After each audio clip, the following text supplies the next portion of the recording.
Tantor Audio, a division of Recorded Books, presents In the Company of Wolves by Paige Tyler. Narrated by Abby Craden. Prologue. East Side, Detroit, September 2010. Jayna Winston flinched at the sound of the door slamming against the cheap plaster wall of the apartment's tiny entryway. Crap! Her stepdad was drunk again. No surprise there. These days, Darren came home drunk almost every night. He was supposed to be looking for work, but unless there was a job hiding under a bar stool down at Hooley's, he wasn't likely to find one any time soon. She glanced at her partially opened bedroom window that exited out onto the fire escape. Maybe she should bail and see if she could crash at a friend's for the night. She didn't like the idea of walking the streets of Detroit's East Side this late, but she really wasn't in the mood to listen to Darren and her mom get in another fight over money and his drinking habits. Darren was a mean drunk, and when her mom started screaming at him about wasting what little money they had, things usually got ugly fast. Not that her mom was any kind of saint when it came to saving money. The reason she got so pissed about Darren blowing through all the cash was because it hardly left her any to spend on her own vices, lottery tickets, with a little crystal meth on the side. Jayna scrambled off the bed and started for the window, but then hesitated. Darren got pissed when she used the fire escape to leave their third-floor apartment. He said it made her look like a dirty hoodlum, sliding down the ladder like that. Not that she cared what people around here thought, but the last time he'd caught her slipping out the window, he'd thrashed her with his belt right out on the street while the neighbors watched. She was still weighing the odds when she heard Darren swear, immediately followed by her mom's voice, roughened by a lifetime of smoking unfiltered cigarettes, cussing right back at him. "Don't turn your face away from me, you stupid bitch!" Darren's deep voice was so heavily slurred, it would have been impossible to understand if she didn't have so much experience at interpreting his drunken rants. "You think you're too good for me or something? You're nothing but a meth whore. Get over here!" "Double crap," Jayna muttered as she headed for the window. She was getting the hell out of there. Darren wasn't only violent when he was drunk, sometimes he was horny too, and now seemed like one of those times.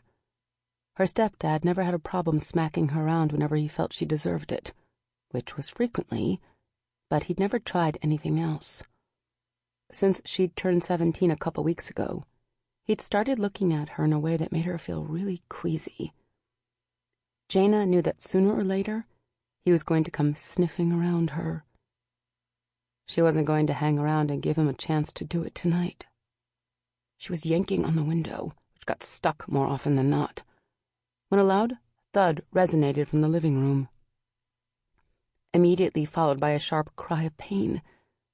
She hesitated, but not for long. She'd tried to come to her mom's defense a few months ago, putting herself in front of Darren and rocking his head back with a slap across his face, only to end up getting hit on the head with a heavy glass ashtray by her mom, who then shouted at Jayna for touching her man. Jayna didn't think of herself as all that smart. She was barely making it in school, but there were some lessons she only had to learn once. That night had been the last time she ever tried to get between her mom and Darren. Her mom wanted him, she could keep him. Ignoring the sobbing outside her bedroom door, Jayna tugged on the window again. It broke loose without a sound, and she already had one leg halfway over the sill before she remembered her cell phone. Crap! She pulled her leg back in and darted for her dresser, where her old battered Nokia was charging. She hated wasting time getting the thing. It had crappy service most of the time anyway, but if she was going to find a place to crash tonight, she'd need her cell. It wasn't like she'd find a working payphone around this part of town. Jayna was shoving the phone in her jeans back pocket when her bedroom door flew open so violently the knob smashed a hole in the wall and sent a cloud of white dust flying. She took one look at Darren's pissed-off expression and ran for the window as fast as she could. Angry might have been his default expression, but this was different. This time, he looked hungry. She didn't make it far before a heavy hand caught her shoulder. Darren spun her around and gave her a shove, bouncing her off the cheap mirror attached to the wall beside the window. Her right elbow and forearm absorbed most of the impact, hitting the mirror hard enough to shatter it. Something shattered in her arm, too, and the stab of pain that shot through it was enough to make tears spring to her eyes. But she didn't cry. She'd found out a while ago that crying only made it worse. Darren liked to hear women cry. Gritting her teeth against the pain, Jayna glared at the piece of crap her mom had brought into their lives. "What do you want?" Darren eyed her from under heavy lids. "I want you to start pulling your weight around here, girl. That's what I want." Her heart pounded as he moved closer, and she knew this had nothing to do with her cleaning the toilet or taking out the trash. Darren had wanted something else from her for a while, and tonight he was apparently drunk enough to try to take it. That was never going to happen. She'd die first. She edged closer to the window. "Stay the hell away from me, you pig!"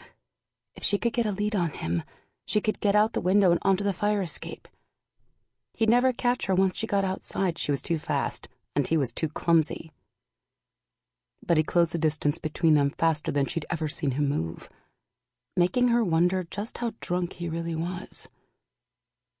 Before she could even take a breath to scream, he had his big hand around her throat and was shoving her against the wall. The back of her head bounced off the edge of the mirror frame, and she felt shards of loose glass dig into her back at the same time stars exploded in her vision. Jayna was still fighting off a creeping wave of blackness when his lips came down on hers and he forced his tongue into her mouth. He tasted of cheap beer and cigarettes, and she bit down hard, jerking away. He bellowed like an angry bear and backhanded her. She fell over the broken remains of her mirror in a heap, pieces of the razor-sharp glass stabbing into her in a dozen different places. She cried out, kicking at him with her tennis shoes as Darren roughly flipped her over on her back. He ignored her feeble kicks the same way he ignored her wild punches. She screamed then, as loud as she could, not because she thought someone might come to help, but simply because she wasn't going to let this happen without a fight. Jayna fought with everything she had, but he was so much stronger than she was. On top of that, her right arm throbbed like hell. It was all she could do to lift it.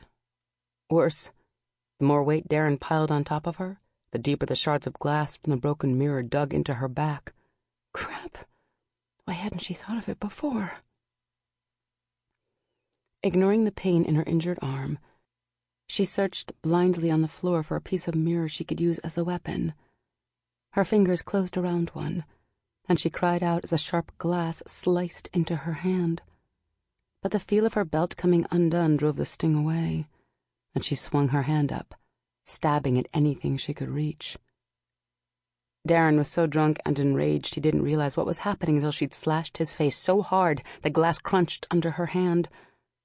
Blood poured down his face, and he bellowed like a wounded animal. But instead of throwing himself off her like she'd hoped, he brought back his fist to punch her. Knowing a blow like that would end her fight, Jayna tightened her fingers around the piece of mirror and swung at the most vulnerable area she could reach, his neck. The long, jagged piece of glass only stopped when the part she'd been holding broke off in her grasp.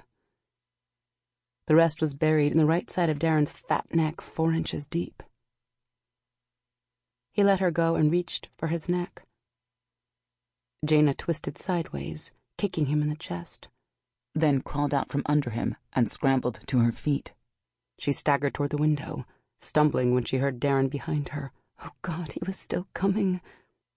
She grabbed the porcelain Wonder Woman lamp that had been sitting on her nightstand since her real dad had given it to her on her 5th birthday, spun around, and smashed Darren over the head.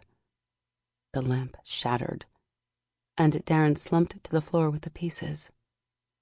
Jayna looked around. There was a lot of blood on the floor, both hers and Darren's, but she was still standing, and he wasn't. A sound from the doorway startled her out of her daze, and she lifted her head to see her mom standing staring at her in horror. "What did you do?" her mother demanded, running to Darren's side and kneeling down beside him. Jayna didn't try to explain. Her mom wouldn't listen or care. Darren was still breathing. But Jayna had no idea if he was going to stay that way. The cops might believe she'd been defending herself, or they might not. She'd never had much faith in cops. They weren't interested in helping people like her. This wasn't something she could get out of by spending the night at a friend's house either. She had to get away from there. Jayna stepped around her mom, who was still blubbering and fussing over the unconscious Darren, and grabbed the charger for her phone. Then she scooped up the small amount of money she had in her sock drawer and headed for the window. Her mom didn't even say anything to her as she climbed out. Jayna stood on the fire escape, afraid she'd take a header down it if she didn't. But she felt surprisingly steady considering what had just happened. Her hand was barely bleeding, and her arm didn't hurt nearly as bad as before. Maybe it was shock, she mused, as she climbed down the fire escape. Or maybe she was simply a whole hell of a lot tougher than she ever thought she could be. "Damn right you're tough," she muttered, almost believing it, as the pain in her arm and hand receded a little more with each step. "You don't need anyone to make it on your own." Chapter 1. Dallas, Texas, present day. Eyes glued to his binoculars, Officer Eric Becker surveyed the dimly lit warehouse across from the rooftop he was positioned on. It was 4 o'clock in the morning, and the place was about as quiet as you could expect a major import-export warehouse located outside the Dallas-Fort Worth International Airport to be. "Anything yet?"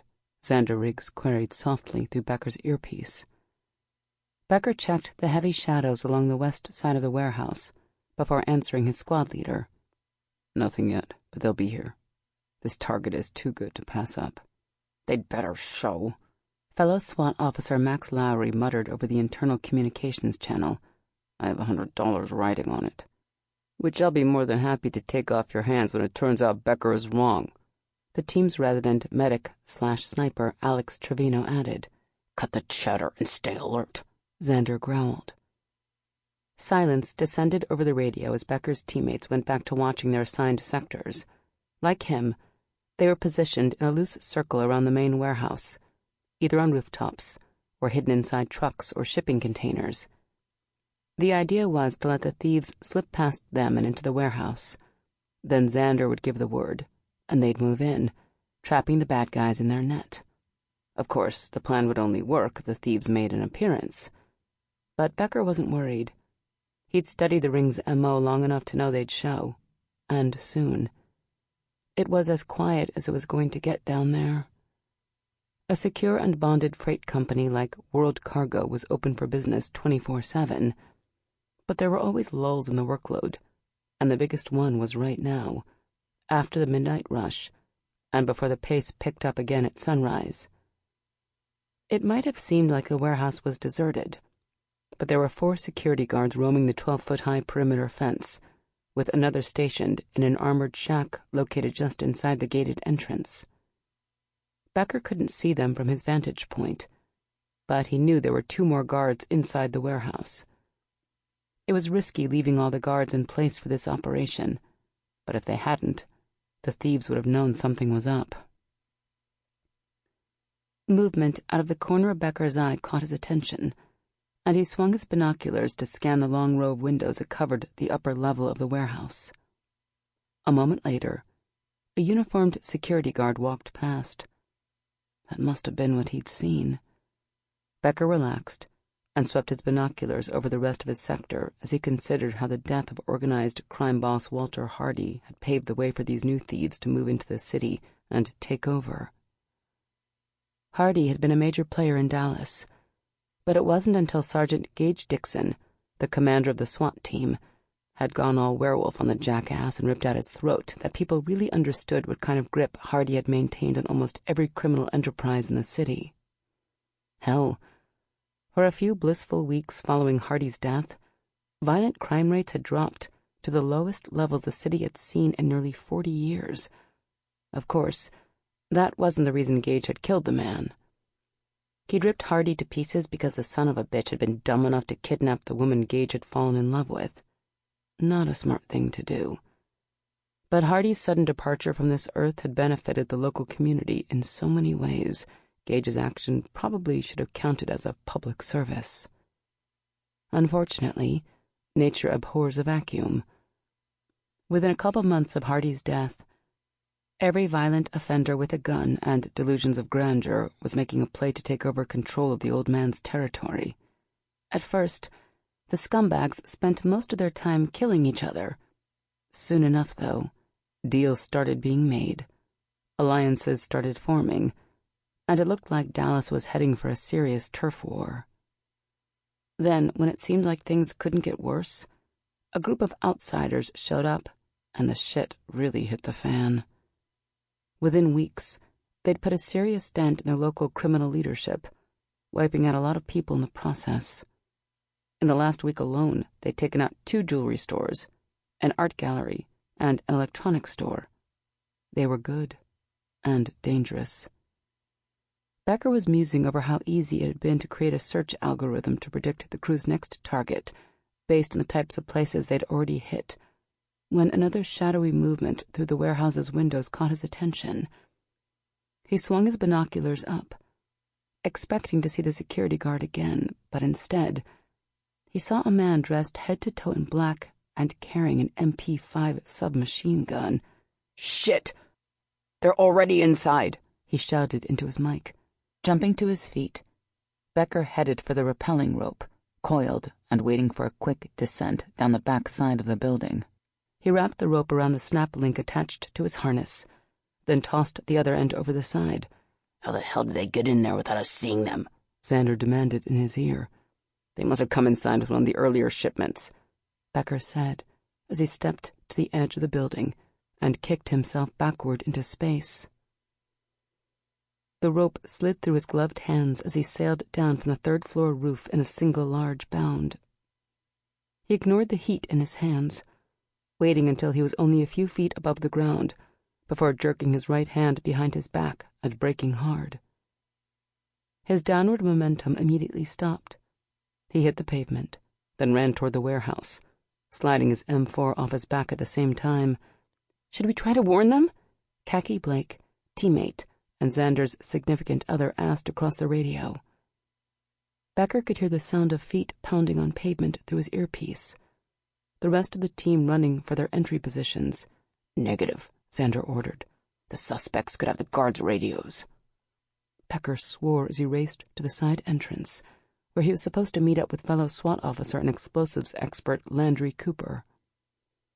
They had no idea how many bad guys were in the warehouse or where they were. If the guards weren't already dead, the suspects now had 2 hostages they could use as human shields to hide behind on their way out. That made this operation a hell of a lot harder. He absently heard Xander tell the on-scene commander to keep the rest of the Dallas PD officers at a distance. Xander didn't want their fellow cops running into the building, shooting at everything that moved, including SWAT. Cooper was already waiting at the heavy metal security door when Becker got there, his gold eyes glinting from behind his ski mask. Becker waited as Cooper punched the code into the cipher lock on the wall, then led the way. They both hesitated as soon as they got inside, waiting for the rest of the squad to signal they were ready to go. That was when Becker realized there was something really strange going on in the warehouse. So strange that it took him a second to realize what had him pinging all of a sudden. "Shit," he muttered, finally recognizing the familiar scent in the air. "We might have a problem, team. The guys we're going up against are werewolves. Every one of them." There was stunned silence on the other end of the radio. "You sure?" Xander asked. "You sure?" Cooper answered before Becker could say anything, his North Carolina accent barely discernible. "I smell them too." Xander's curse was terse over the radio. "Everyone stay together and watch yourselves." Becker didn't need to be told twice. and he doubted anyone else did either. The idea of facing criminals who were just as strong, fast, and hard to take down as the SWAT team was more than enough to keep them on their toes. He and Cooper moved slowly through the warehouse, checking behind every box and pallet as they instinctively covered each other. How the hell had another werewolf pack moved into Dallas without them realizing it? He was still trying to come up with an answer when gunshots sounded from the far side of the warehouse. "Contact!" The SWAT team's lead armorer, Trevor McCall, shouted over the radio. "Khaki and I are engaged with 2 of them, both heavily armed. They're definitely werewolves. I put 4 rounds into one of them and he's still going." More gunfire came from somewhere off to the left of Becker, then even more from the right. Bullets ricocheted off the concrete floor and steel shelving units, punching holes in shipping crates and containers, and making it damn near impossible to figure out which direction the bad guys were shooting from. "I'm pushing the exterior security guards and the rest of the DPD to the outside perimeter," Xander announced. "We can't let regular cops engage with these guys, or it'll be a bloodbath. This is all on us." "Roger that," Becker said. "Incoming!" Cooper shouted. Becker turned just in time to see 2 hulking figures dressed eerily similar to him and Cooper, black garb and tactical vests, and toting automatic weapons, which the bad guys were aiming in their direction. Becker ducked behind the closest wooden packing crate, while Cooper dove for cover behind another as bullets whizzed past them, all 6 feet 5 inches of him managing it without getting hit. Using the crate as a shield, Becker stuck the barrel of his M4 out and took aim. He hated the idea of killing fellow werewolves, but he didn't have a choice. This crew would take him and every member of his pack down without hesitation. It was pack against pack, and there was no question about what he had to do. Becker put 2 rounds through the thug on the right, just above the top of his tactical vest. The werewolf stumbled back, but then charged forward with a growl, his eyes turning a vivid yellow gold, his lip curling in a snarl, exposing his fangs. Becker lifted his weapon a little higher and squeezed the trigger, putting 3 5.56mm ball rounds through the werewolf's forehead. That stopped him cold, and he immediately went down. On the other side of the aisle, Cooper took out the second werewolf. That left about a dozen more. They came at him and Cooper from multiple directions at once, using their keen hearing and sense of smell to pinpoint their location. They even attacked from above, climbing on top of shelving units and trying to pin them down in crossfire. In the 2 years he'd been with SWAT, Becker had never gone up against anyone who was even close to being a match for him and his pack. These guys were fast, and they were strong. But while they fought like berserkers, they didn't fight as a pack. That gave Becker and Cooper the advantage. When they put down yet another werewolf, this one fast and wiry, who'd climbed and hopped around in the shelving units like a frigging monkey, the rest of them turned tail and ran. On the downside, that meant he and Cooper had to split up. It was dangerous, and Xander would have their asses for it. But it was worth the risk if they could take down this crew. "I found the 2 guards," Khaki reported over the radio. "They're alive, but unconscious." Xander said something in reply, but Becker didn't hear what it was, because he was too busy trying to figure out the new scent his nose had just picked up. It was unmistakably werewolf, but unlike any werewolf he'd ever smelled before. It reminded him a little of Khaki, but sweeter. He took a breath, then another, and another, until he was almost hyperventilating. Shit. He could barely hold up his weapon. Becker shook his head, trying to clear it as he rounded the corner, and came face to face with a female werewolf so beautiful that all he could do was stop and stare. She stared back, her blue eyes as wide as saucers. Her heart beat 100 miles an hour, and there was blood splattered on the tactical vest she wore. Becker's heart lurched at the thought of her being hurt. But one sniff confirmed the blood wasn't hers. It belonged to one of the other werewolves with her. He opened his mouth to order her to drop the MP5 she had aimed at him, but nothing would come out. It was like she'd robbed him of the ability to speak, but he had to get the weapon away from her. If she pulled the trigger, he'd be dead. Shooting her wasn't an option, though, and the idea of arresting her didn't make him feel any better. Becker didn't consider whether what he was about to do was smart, but simply lowered his weapon and took his finger off the trigger, letting his M4 hang loosely against his chest by the strap over his shoulder. Then he slowly lifted both hands as if in surrender. He'd done it to put her at ease, but her heart pounded even harder. Her eyes darted left and right, her ponytail swinging from side to side. And while she kept her weapon trained on him, at least her finger wasn't wrapped around the trigger now. Becker pulled up the black ski mask hiding his face, then switched off his mic. When he finally managed to find his voice, he didn't want his teammates listening in. "Relax and put down the gun," he said, keeping his voice soft and calm, even though gunfire echoed in the rest of the warehouse. "We can work this out. No one else has to get hurt."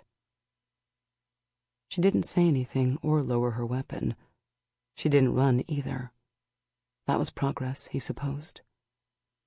He was wondering if he should try a different tack when Xander's voice came across loud and clear over the radio in his ear. "They're bolting, so be careful. The few left are going to fight like caged rats." Becker didn't have to ask if the woman heard what Xander said. She was a werewolf like him, which meant she had the same exceptional hearing. If he needed further confirmation, the look of terror on her face would have been it. He couldn't blame her. Her pack had just abandoned her. Off to the right, the sounds of gunfire increased, and so did the howls. Boots thudded on the concrete floor, heading in their direction. She looked around again, trying to see every direction at once. Her grip on her weapon tightened, and she swung it at whoever was coming their way. "Oh, hell, she's going to start shooting." Swearing under his breath, Becker closed the distance between them and ripped the MP5 out of her hands, tossing it aside. She bared her fangs in a snarl, but before she could get the sound out, he slapped a hand over her mouth. "Trust me," he said in her ear.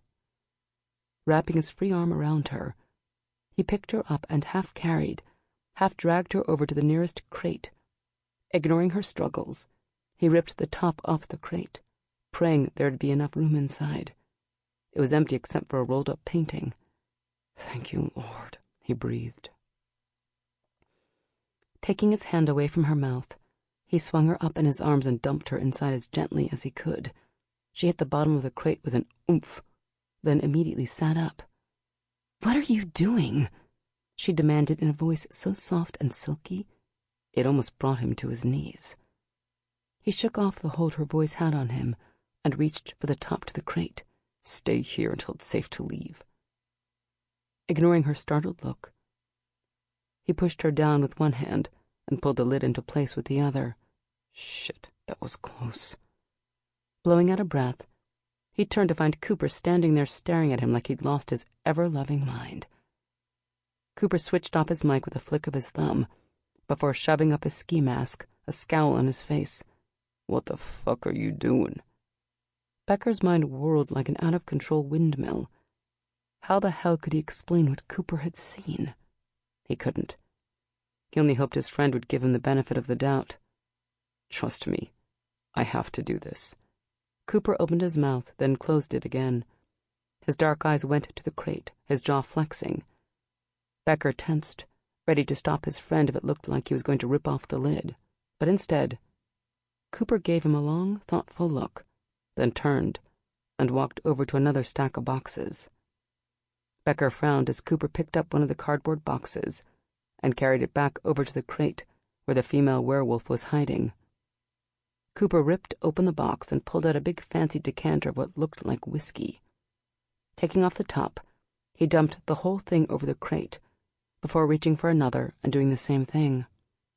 Becker couldn't miss the overpowering smell of jasmine and buttercups. Not whiskey. Perfume. Cooper was covering her scent. Why the hell hadn't he thought of that? Becker grabbed 2 more bottles and poured it on the crate. When they were done, Cooper shoved the box of empty perfume bottles out of the way, then glared at Becker. "Better know what the hell you're doing," he muttered before striding off. Giving the crate one more quick look, Becker slung his weapon. Sample complete. Ready to continue?